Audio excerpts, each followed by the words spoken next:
우리 주님께서 죽음 권세 깨트리시고 다시 살아나셨습니다. 아멘. 이 주님은 살아나셔서 이제 승천하시기까지 40일 동안 이 세상에 머무셨습니다. 그런데 제자들에게 여러 번 나타나셨는데 오늘 우리가 공부하려고 하는 장면이 뭐냐면 세 번째 제자들에게 나타나신 장면입니다. 사실 제자들보다 더 먼저 제일 먼저 부활하신 당신의 몸을 보여주신 것은 막달라 마리아와 다른 여자에게입니다. 저는 어떤 때 여자분들이 질투가 나요. 하나님이 남자보다 여자를 더 사랑하시는 것 같아요. 부활하신 주님이 첫 번째 나타나신 것은 남자에게가 아니라 여자에게였다는 사실을 생각하시고 여자분들 격려를 받으시기 바랍니다. 그러면서 제자들에게 내가 갈릴리에서 너희를 만나겠다라고 전하라, 이런 말씀을 남기셨어요. 제자들은 예수님이 살아나신 것 아직 모르고 자기들도 예수님처럼 잡혀가서 고난을 당할까봐, 십자가를 지게 될까봐 두려워서 문을 다 닫아놓고 있었는데 갑자기 예수님이 방 중간에 서셔서 샬롬, 너희에게 평강이 있을지어다, 이렇게 말씀하시는 거예요. 제자들을 위로하십니다. 그리고 당신이 다시 살아나셨음을 나타내 주셨습니다. 그런데 그때 공교롭게 예수님의 제자 중에 의심이 많다고 얘기하는 도마가 그 자리에 없었습니다. 다른 제자들이 도마에게 예수님 살아나셨어, 우리가 직접 만났고 직접 우리를 만나 주셨어, 이렇게 얘기하니까 도마가 당신들은 잘 믿는지 모르겠는데 나는 예수님을 직접 만나고 그 예수님의 가슴에 창자국에 내 손 넣어보고 예수님의 손에 못자국에 내 손 넣어보기 전에는 못 믿겠어, 그렇게 얘기하고 있을 때 사랑하는 제자 도마를 위해서 예수님이 두 번째 제자들에게 나타나십니다. 그러면서 도마야, 네 손을 내 옆구리에 넣어보고 손에 넣어보고 믿어라. 그리고 믿음이 없는 자가 되지 말고 믿는 자가 되라. 보지 않고 믿는 자는 더 복되다. 이렇게 말씀을 하신 것이 두 번째였습니다.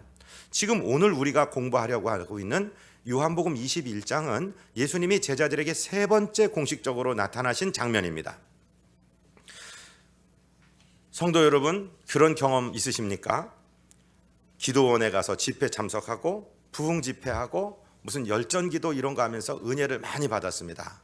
정말 주님 위해서 죽을 수도 있겠다는 생각까지 해봤습니다. 그리고 성령 충만하다고 생각했습니다. 그리고 집에 돌아왔는데 나는 심령의 은혜를 받고 대단했는데 내 상황은, 형편은 아무것도 바뀐 게 없는 거예요. 은혜 받았으면 무슨 로또 복권이라도 덜커덕 당첨이 되든지 뭐 생각지 않았던 곳에서 뭐 큰 복이 열리든지 이래야 되는데 그저 속색이는 문제 그대로 있고 마이너스 통장에 있는 경제생활 그냥 여전하고 아무것도 바뀐 것이 없어서 괴로웠고 또 흔들렸던 적은 없으십니까?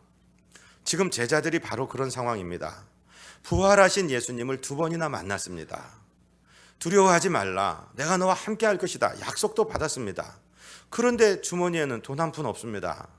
역시 예루살렘에서는 갈릴리 촌사람 취급을 받고 뭐 할 일도 없고 거기서 직장을 얻을 수도 없고 뭐 전도한다고 무슨 득도 없는 그러한 형편에 있습니다. 그래서 베드로가 자기 고향 갈릴리로 낙향했습니다.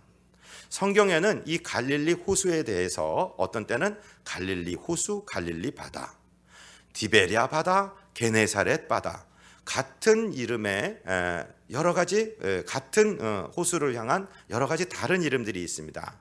그것은 갈릴리 호수가 매우 큰 호수이고 그 호수를 접하고 있는 마을의 이름에 따라서 어떤 때는 게네사렛도 되고 어떤 때는 디베랴도 되고 어떤 때는 갈릴리도 되는 것입니다. 그리고 유대인들에게는 짠물이냐 단물이냐의 별 구분이 없이 그저 물이 많으면 바다라고 하니까 사실 이 갈릴리는 호수인데 해변, 바다 이런 소리가 나올 수가 있는 것입니다. 그들이 이제 고향으로 낙향을 했습니다. 몇 명이나 내려왔는지 우리 본문 1절, 2절을 다시 한번 읽으면서 한번 마음속으로 세워보십시오. 요한복음 21장 1절, 2절 우리 다시 한번 받들어 읽습니다. 아멘. 그 후에 예수께서 디베랴 호수에서 또 제자들에게 자기를 나타내셨으니 나타내신 일은 이러하니라. 시몬 베드로와 디두모라 하는 도마와 갈릴리 가나 사람 나다나엘과 세베대의 아들들과 또 다른 제자 둘이 함께 있더니. 자, 2절을 잘 보세요. 시몬 베드로는 한 사람을 말하죠. 디두모라고 일컫는 도마도 한 사람입니다. 갈릴리 가나 사람 나다나엘이 있습니다. 세베대의 아들들은 야고보와 요한을 이야기하는 것입니다. 그리고 다른 제자 둘, 그러니까 합이 7명이 되네요. 7명이 고향 땅에 도착을 했습니다. 그런데 시몬 베드로의 입장이 돼서 오늘 은혜를 받으시기를 바랍니다. 시몬 베드로는 예수님의 수제자입니다. 그런데 한 3년 반쯤 전에 고향을 떠났던 사람입니다. 배와 그물을 버려두고 예수님이 나를 사람 낚는 어부로 삼아주시겠다는 말씀 믿고 따라갔어요. 아마 떠날 때 처자식들에게 그렇게 얘기했을 겁니다. 아빠가 어디 좀 갔다 오는데 기대해라. 아빠가 큰 성공해서 출세해서 돈을 많이 벌어서 와서 너희들 고생 안 시키고 호강시켜 줄게. 우리 아빠들이 늘 하는 말 있지 않습니까? 그런 말 하고 아마 떠났을 것입니다. 목사님, 혹시 베드로가 총각 아닙니까? 독신 아닙니까? 어떤 신부님들은 베드로 초대 교황이 결혼을 안 했기 때문에 독신을 하신다고 하는데요. 근데 그건 성경을 잘 모르는 분들이 하시는 말씀입니다. 마가복음 1장에 보면 예수님께서 베드로의 장모의 열병을 고쳐주신 적이 있죠. 장가 안 든 사람이 어떻게 장모가 있을 수가 있습니까? 예수님은 베드로는 예수님 만날 때 장가 이미 들었고 이미 처자식이 있었습니다. 성경대로 믿게 되시기를 주님 이름으로 축복드립니다. 여러분, 목사님이나 신부님의 말이 중요한 게 아니라 성경 말씀이 훨씬 더 진리입니다. 목사는 뭐 하는 사람이냐? 성경 말씀이 어떻게 쓰여 있고 이 말씀을 우리 삶에 어떻게 적용하면 좋겠습니다. 풀어주는 사람이 목사이지 자기 말하는 사람이 아닙니다. 베드로는 처자식이 분명히 있었습니다. 장모님이 있었고요. 그러면서 분명히 자식들에게 기다려라. 아빠가 아마 성공해서 돌아올 거야. 이렇게 했을 거예요. 그런데 은혜도 받았고 주님도 부활하신 주님 2번이나 만났는데 빈 주머니는 어떻게 합니까? 그래서 낙향을 한 겁니다. 예수님께서는 갈릴리에서 만나자라고 말씀하셨는데 아마 그 사실도 새까맣게 잊고 있었을 거예요. 그런데 전직 어부 출신 베드로의 동생들도 가만히 있을 수가 없습니다. 형 같이 가십시다. 그래서 가서 결국 베드로의 집에 들어와서 지금 앉아 있는 거예요. 7명의 정말 세상 말로 거지 같은 아저씨들이 낙향해서 지금 그 집에 앉아 있어요. 정말 바늘방석 아니겠습니까? 마누라를 본 면목이 있겠습니까? 장모를 볼 면목이 있겠습니까? 자식들에게 뭐 할 말이 있겠습니까? 마음에 은혜 받은 건 분명한데, 주님 만난 건 분명한데 현실이 너무도 답답합니다. 그래서 베드로가 이런 말을 하는 거예요. 우리 3절을 같이 읽습니다. 시몬 베드로가 나는 물고기 잡으러 가노라 하니 그들이 우리도 함께 가겠다 하고 나가서 배에 올랐으나 그날 밤에 아무것도 잡지 못하였더니. 자, 앉아있기가 바늘방석이니까 난 그냥 고기나 좀 잡으러 갈래. 그리고 일어나니까 집주인이 일어나 가는데 따라붙은 거지들 6명이 무슨 낯짝으로 무슨 체면으로 거기 앉아 있겠습니까? 형 같이 갑시다 해서 이 7 전직 어부들이 바다로 갔어요. 아마 오랫동안 쓰지 않은 배를 쓰고 그물을 가지고 밤새도록 그물질을 했는데 그만 한 마리도 잡지를 못했습니다. 참 인생이요, 어려우려면 안 되려면 이렇게 실패하는 일들이 겹쳐서 일어나게 되고, 어떻게 아무리 그래도 그렇지 3년 반 만에 그물질 한다고 그랬지, 내가 이 갈릴리에서 잔뼈가 굵은 사람들인데 정말 어떻게 한 마리도 잡을 수 없지 하고 생각하는 새벽이 되었습니다. 4절을 우리 읽습니다. 날이 새어갈 때에 예수께서 바닷가에 서셨으나 제자들이 예수신 줄 알지 못하는지라. 사랑하고 존경하는 성도 여러분, 정말로 우리 주님은 우리 실패의 현장에 찾아오시는 주님이십니다. 우리가 실패하고 깨지고 정말 어찌할 바를 모를 때 주님을 찾은 것이 아니라 주님께서 누군가를 통해서 먼저 우리를 찾아오십니다. 실패의 현장에 찾아오시는 주님이 바로 부활하신 우리 구주 예수 그리스도십니다. 그분이 새벽에 바다에 서서 이제 실패하고 정말 도망가고 싶고 죽어버리고 싶고 어떻게 할지 모르는 그 제자들에게 말을 걸어오십니다. 5절입니다. 예수께서 이르시되 얘들아 너희에게 고기가 있느냐 대답하되 없나이다.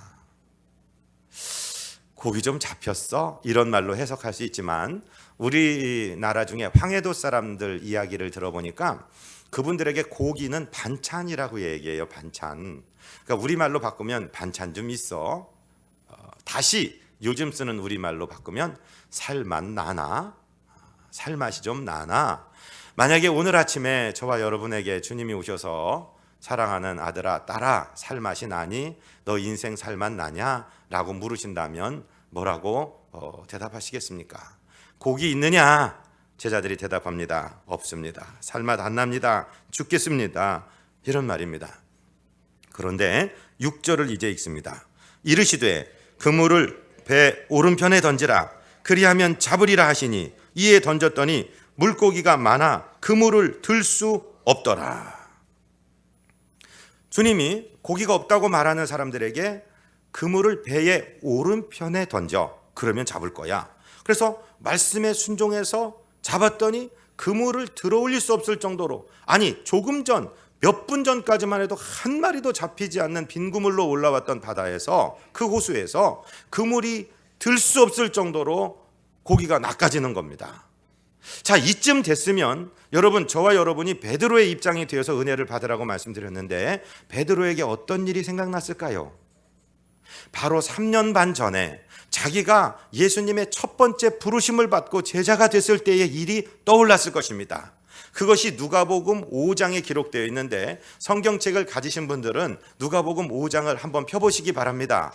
그리고 저와 함께 조금 빠른 속도로 5장 1절에서 11절을 우리 받들어서 읽겠습니다. 무리가 몰려와서 하나님의 말씀을 들을새 예수는 게네사렛 호숫가에 서서 호숫가에 배 두 척이 있는 것을 보시니 어부들은 배에서 나와서 그물을 씻는지라 예수께서 한 배에 오르시니 그 배는 시몬의 배라 육지에서 조금 떼기를 정하시고 앉으사 배에서 무리를 가르치시더니 말씀을 마치시고 시몬에게 이르시되 깊은 데로 가서 그물을 내려 고기를 잡으라. 시몬이 대답하여 이르되 선생님 우리들이 밤이 새도록 수고하였으되 잡은 것이 없지만은 말씀에 의지하여 내가 그물을 내리리이다 하고 그렇게 하니 고기를 잡은 것이 심이 많아 그물이 찢어지는지라. 이에 다른 배에 있는 동무들에게 손짓하여 와서 도와달라 하니 그들이 와서 두 배의 채움에 잠기게 되었더라. 시몬 베드로가 이를 보고 예수의 무릎 아래 엎드려 이르되 주여 나를 떠나소서 나는 죄인이로소이다 하니 이는 자기 및 자기와 함께 있는 모든 사람이 고기 잡힌 것으로 말미암아 놀랐고 세베대의 아들로서 시몬의 도급자인 야고보와 요한도 놀랐음이라. 예수께서 시몬에게 이르시되 무서워하지 말라. 이제후로는 네가 사람을 취하리라 하시니 그들이 배들을 육지에 대고 모든 것을 버려두고 예수를 따르니라. 이 장면이 생각이 나는 거예요. 이상하다. 내가 예수를 처음 따라가는 그날도 그 아침에도 밤새도록 그물질을 했는데 이상하게 한마디로 잡히지 않았고 그때 생각 같아서는 배니 그물이니 다 때려부시고 그냥 떠나서 막노동이라도 하고 이놈의 고기 잡는 이 생활 청산하고 싶을 그때에 예수께서 목수의 아들이며 랍비이신 그분께서 오셨지. 그때 백성들이 많이 그분을 따라왔고 예수께서 내 배에 오르시더니 내 배를 조금 못해서 떼어라. 그래서 그 배에 물에 앉으시고 기슭에는 해변에는 사람들이 잔뜩 서서 주님의 말씀을 들었는데 나도 들었지. 나도 피곤해서 집에 가고 싶은데 그저 예수님을 거절하지 않고 내 배에 모셔들었고 나도 눈꺼풀이 내려와 졸리지만 그분의 말씀을 듣고 있었지. 그때 그분께서 내게 깊은 데로 가서 바다에 그물을 던지라고 그랬지. 아니 당신은 목수의 아들이고 나는 어부인데 상식적으로 해가 뜰 때 육지부터 따뜻해지기 때문에 고기는 얕은 편으로 오는 것이지 깊은데 고기가 있을 리가 없다. 그것이 우리 어부들이 알고 있는 상식이며 자기는 목수의 아들인데도 나한테 이상한 명령을 하셨지. 그런데 내가 밤이 맞도록 밤이 새도록 수고하였는데 한 마리도 잡은 게 없지만은 선생님 말씀하신 그 말씀대로 순종하고 의지하여서 그물을 내리리라 했더니 두 배에 잠기게 되었었지. 내가 그때 내 자신의 죄악됨을 알고 그 전능하신 분 앞에 나는 엎드려서 나를 떠나기를 요청했었지. 그랬더니 그분께서 나에게 이제부터 고기 낚는 어부가 아니라 사람 취하는 어부가 될 것이라고 따라오라고 하셔서 내가 배와 그물을 버려두고 따라갔었지. 아마 그 생각이 불현듯 났을 거예요. 이게 오늘 이 새벽의 상황이 그날 그 아침의 상황과 얼마나 이렇게 흡사하냐 하고 아마 깜짝 놀라고 뭔가 이상한 일이다 하고 생각할 그때 즈음에 이제 우리가 본문으로 돌아가서 7절을 읽겠습니다. 예수께서 사랑하시는 그 제자가 베드로에게 이르되 주님이시라 하니 시몬 베드로가 벗고 있다가 주님이라 하는 말을 듣고 겉옷을 두른 후에 바다로 뛰어 내리더라. 예수께서 사랑하시는 그 제자, 예수님의 12제자 중에 막내 제자, 이 요한복음의 저자인 사도 요한을 얘기합니다. 사도 요한은 겸손하여서 자기 이름을 감추기 위해서 사랑받던 그 제자, 예수께서 사랑하시는 그 제자라고 표현하고 있어요. 예수님 제자 12명 가운데 나이가 막내입니다. 나이가 제일 어린 이 요한이 아마 이랬을 것입니다. 베드로 형님, 주님이시여.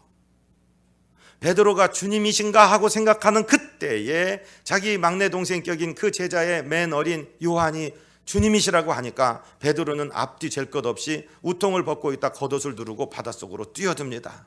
여러분, 이 장면은 어떤 것을 상상하십니까? 마태복음 14장에 보면은 바닷가에 새벽 이경쯤에, 즉 새벽 2시나 3시쯤 되었을 때 제자들이 풍랑을 만나 막 고민하고 있는데 풍랑 위를 걸어서 예수님이 오시지요. 전부 유령이라고 놀랄 때 예수님이 나이니까 두려워하지 마라 그렇게 말할 때 베드로는 주님 곁으로 가고 싶었고 주님과 함께 되고 싶어서 주님, 만일 주님이시거든 나를 명하여 오라고 한마디만 하십시오. 그럴 때 주님이 오라 그랬더니 베드로가 바다 위를 걸었지 않습니까? 아마 그 생각을 했을 것입니다. 그리고 바다 위로 뛰어들어서 주님께 가까이 갔습니다.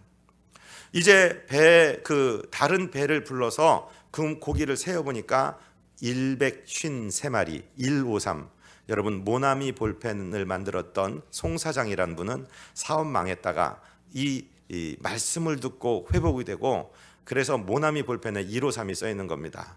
그 지금까지 20억 개인가 만들어졌잖아요. 큰 사업에 승리를 했었는데 그게 중요한 것은 아닙니다. 그런데 이제 예수님께서 육지로 그들을 오도록 안내해 가셨습니다. 다른 배들이 이제 돌아와 정착했고 오늘 부활절 아침에 우리가 은혜 받아야 될 말씀이 지금부터 시작하는 것입니다. 육지에 올라봤더니 하나의 일이 준비되어 있었는데 그것이 무엇인지 오늘 요한복음 21장 9절 말씀을 주보에 인용했습니다. 9절을 같이 읽어보겠습니다. 육지에 올라보니 숯불이 있는데 그 위에 생선이 놓였고 떡도 있더라. 13절도 읽습니다. 예수께서 가셔서 떡을 가져다가 그들에게 주시고 생선도 그와 같이 하시니라. 저와 여러분 은혜 받아야 될 말씀이 바로 이 9절 말씀입니다. 사랑하고 존경하는 성도 여러분, 이 육지에 올라보니 숯불이 피어 있습니다. 거기에 생선이 구워져 있고 떡도 구워져 있습니다. 제가 여쭤볼 게 대답하십시오. 누가 준비한 것입니까? 예수님이십니다. 제자들이 지금 실패하고 제자들이 지금 어찌할 바를 모르고 방황하며 거기서 고생하고 있는 그때에 제자들이 현장에서 바다에서 정말 어찌할 바를 모르고 있을 그때에 다 잠들어 있을 그때에 누가 가서 새벽을 뚫고 가서 숯불을 피우고 생선을 굽고 떡을 준비하고 계십니까? 예수님이십니다. 지도자가 바로 이 붙들어야 될 말씀이 바로 이 말씀입니다. 여러분, 지도자라고 하고 스승이라고 하고 선생이라고 하면 군림하고 정복하고 막 압제하고 그러는 사람이 지도자가 아닙니다. 모든 사람이 잠들었을 때 희생적으로 일어나서 준비하는 사람. 우리 중에 많은 사람이 이 세상에서 당신은 누구를 제일 존경합니까? 그러면 어머니입니다 라고 거침없이 나오는 사람들이 있습니다. 어머니 공부도 많이 하시지 못했고 무슨 높은 관직에 올라가지도 못했고 그저 늘 부엌에서 계시던 그 어머니를 생각하는데 왜 눈시울이 뜨거워지고 우리가 리더십 생각하고 리더가 누구냐 그럴 때 내 어머니요라고 나올 수 있습니까? 희생 때문입니다. 희생했기 때문이 있습니다. 다들 고생하고 괴로워하는 그 순간에 불을 피우던 사람. 어느 교회에 갔는데 마당을 쓸고 있고 휴지를 줍고 있고 그래서 그분이 교회 관리하는 관리 집사님인가 보다 그랬더니 설교를 들으러 보니까 그분이 강대상에서 설교를 하더라. 얼마나 존경스럽겠습니까? 예수님은 군림하시고 압제하시고 핍박하시고 그러는 분이 아니라 모두 잠들었을 때 숯불을 피우시는 분이고 준비하는 분이었습니다. 사랑하고 존경하는 우리 비전교회 리더들이시여, 이 리더십을 담게 되시기를 주님 이름으로 축복드립니다. 제가 주님이라면은요, 베드로를 찾아와서 그렇게 할 것입니다. 베드로, 너 나랑 얘기 좀 하자. 뺨을 한 대를 치든지 아니면은 군용 전투화를 신고 와갖고 정갱이를 한번 걷어차든지, 야 이놈아, 너 말이나 하지 말지. 다른 제자들, 그 많은 제자들 앞에서 이 사람들 다 버릴지라도 나는 주님 죽음의 자리까지 따라갈지라도 부인하지 않겠어요. 그렇게 말해놓고서는 그래 하다못해 계집 종 앞에서 3번씩이나 나를 부인하냐? 원망스럽다. 너 어떻게 그럴 수가 있냐? 아마 지적했을 것 같습니다. 그런데 주님은요, 그 주님 앞에 설 때에 어찌할 바를 모르고 그 사실 때문에, 죄책감 때문에, 수치심 때문에, 죄송함 때문에 고개도 제대로 들지 못하는 베드로를 찾아오셔서 숯불에 구운 생선과 떡을 주시는 거예요. 한마디 지적하지 않으시고 묻지 않으시고 이미 용서했다, 이미 덮었다. 나의 목적은 너한테 시시비비를 가리려는 것이 아니라 나의 수제자인 너를 세워주고 싶다. 너를 좀, 너의 권세를 회복시켜주고 싶고 네가 더 이상 양심의 가책을 느끼지 않고 담대한 믿음을 갖도록 너를 세워주고 싶다 하시는 마음이에요. 그래서 밤새도록 그물질을 했지만 아무것도 잡은 것이 없어 피곤하고 춥고 새벽에 바닷물을 맞았으니 얼마나 춥겠습니까? 숯불가루 와서 불을 쬐어라. 그리고 그분께서 직접 생선을 굽고 구운 떡을 가지고 제자들에게 나눠줬다. 이게 리더십입니다. 이제 세상의 모든 경영학에서도요, 이제 모든 경영학적인 기법들, 뭐 잭 웰치를 얘기하고 무슨 경영학의 모든 규제들을 다 공부하고 섭렵한 다음에 이제 돌아오는 것이 CEO Jesus, Servant Leadership, 예수님의 섬기는 리더십을 공부하기 시작합니다. 그렇습니다. 진정한 리더는 질책하거나 따지거나 지적하거나 깎아내리는 사람이 아니라 회복시켜주고 세워주는 사람입니다. 조용히 그냥 밥을 먹여주시는 것입니다. 그런데 거기서 끝이 아닙니다. 우리가 잘 아는 대로 요한복음 뒤에 보면 조반을 다 잡수신 다음에 이렇게 말씀하시죠. 요나 시몬아, 요한의 아들 시몬아, 네가 이 사람들보다 나를 더 사랑하느냐 하고 3번을 물어보십니다. 베드로에게 양심의 가책을 느끼게 하고 베드로를 괴롭히려는 물음이 아니라 그 입에서 나는 예수 몰라, 나가 예수가 무슨 상관이라고, 그리고 에이 제기랄 무슨 저주의 말을 하면서 모른다니까 나 예수 몰라 라고 말했던 그 입에서 주님 사랑합니다, 예수님 사랑합니다, 주님 모든 것을 아시오매 내가 주님 사랑하는 거 아시지 않습니까? 라고 3번 사랑의 말을 하게 함으로써 예수님을 모른다고 부인한 입을 회복시켜주고, 나는 예수를 부인하는 비겁자가 아니라 나는 예수님을 사랑한다고 선포하는 나는 주의 제자요 수제자야, 그것을 스스로 깨닫도록 3번의 사랑의 고백을 이끌어내시기 위해서 3번 물으시는 예수님의 사랑을 우리는 느낄 수 있습니다. 지적하지 아니하고 어떻게 그럴 수가 있었냐고, 너 옛날 생각 좀 해보라고 그렇게 아픈 곳을 후벼파지 아니하고 그 일은 이미 잊은 것으로 삼으시고 다시 그 입에서 사랑의 언어를 끌어내시는 예수님의 리더십, 부활하신 예수님, 저와 여러분의 예수님이십니다. 이분은 부활하셔서 오늘 실패에 잠겨있고 어찌해 할 바를 모르는 저와 여러분을 찾아오셔서 절대로 과거의 죄악을 들추시지 아니하고 기억도 안 하시고 주님의 보혈로 씻으신 다음에 우리 입에서 예수님 사랑합니다, 주님 사랑합니다, 그 말씀을 들으시기 위해서 사랑하는 내 자녀야 너 나 사랑하느냐라고 묻고 계시는 주님의 이 물으심에 사랑으로 고백하시기를 주님 이름으로 축복드립니다. 이것이 우리 예수님이십니다. 이 예수님께서 나중에 하늘에 올라가시고 나서 곧바로 성령을 보내주십니다. 성령이 충만하고 나서는 제자들이 완전히 바뀐 제자들이 되었습니다. 예수님, 부활하신 예수님을 만났으면서도 두려워서 문을 걸어 잠그던 사람들이 이제는 길거리로 뛰쳐나와서 예수가 살아나셨다, 예수님이 부활하셨다라고 선포하기 시작합니다. 오순절날 성령 강림을 체험한 사람들은 이전의 사람들과 전혀 다른 사람들입니다.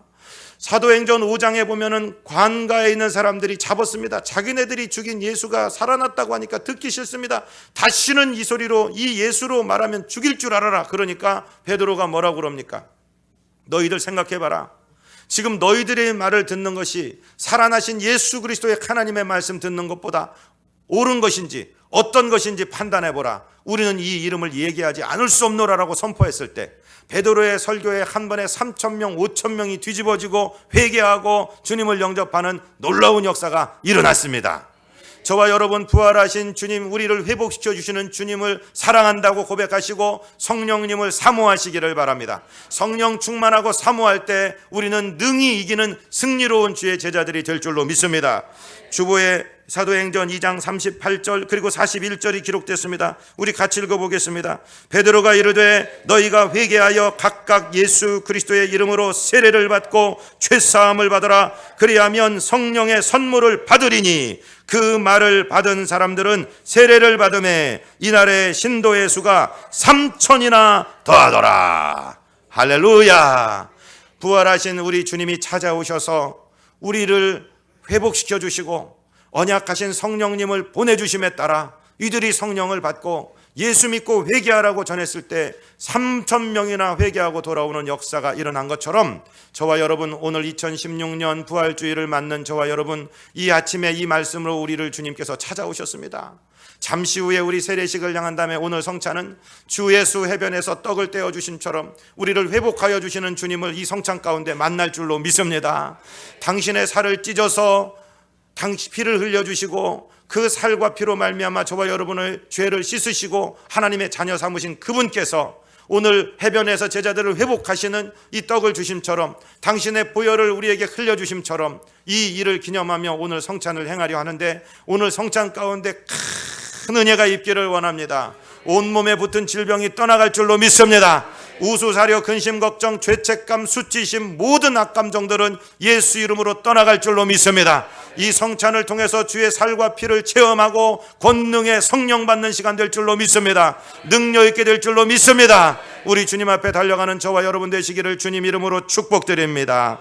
거룩하시고 자비하신 우리 아버지 하나님, 실패하고 근심하고 덜덜 떨고 있는 제자들을 찾아오셔서 질책하지 아니하시고 지적하지 아니하시고 숯불에 구운 떡을 주시고 아버지 생선을 주시며 먹이시고 우리의 사랑의 고백을 이끌어내시며 성령 부어주신 부활하신 우리 구주 예수 그리스도를 찬양합니다. 오늘 우리와 함께하여 주옵소서. 예수 그리스도 이름으로 믿사옵고 간구하옵나이다. 아멘.